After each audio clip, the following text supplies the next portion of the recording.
নির্বাচন commissioner brigadier general Abul Fazal Mohammad Sanaullah বলেছেন, নির্বাচনের দিনক্ষণ নির্ধারণ নির্বাচন কমিশনের হাতে নেই। তবে প্রধান উপদেষ্টা যেমন বলেছেন, চলতি বছরের ডিসেম্বর থেকে 2026 সালের প্রথমার্ধে যে কোনো সময় হতে পারে দিনক্ষণ।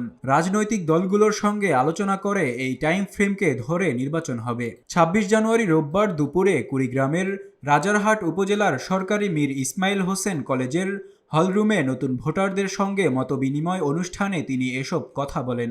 আবুল ফজল মোহাম্মদ সানাউল্লাহ বলেন, ভোট যখনই হোক আমাদের একটা ভোটার তালিকা প্রয়োজন হবে এবং এই ভোটার তালিকা নিয়ে কিছু অভিযোগ আছে, সেগুলো নিরসন করতে হবে। আমাদের কমিশন সভার সিদ্ধান্ত মতেই বাড়ি বাড়ি গিয়ে ভোটার তালিকা প্রণয়ন করা হবে। নির্দিষ্ট সময়ে খসড়া হয়ে গেলে 2 মার্চে গিয়ে চূড়ান্ত ভোটার তালিকা হয়ে যাবে। ভোটার তালিকা নিয়ে অভিযোগ কাটিয়ে ওঠার জন্য বাড়ি বাড়ি গিয়ে হালনাগাদ করা হবে।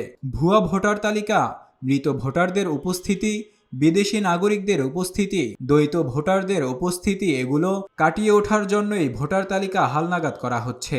নির্বাচন কমিশনার আরও বলেন, আমাদের প্রত্যাশা হচ্ছে আগামীতে একটা সুষ্ঠু, সুন্দর, গ্রহণযোগ্য ও প্রশ্নহীন নির্বাচন করার। এই ধরনের নির্বাচনের প্রথম শর্তই হচ্ছে স্বচ্ছ ও সুষ্ঠু ভোটার তালিকা।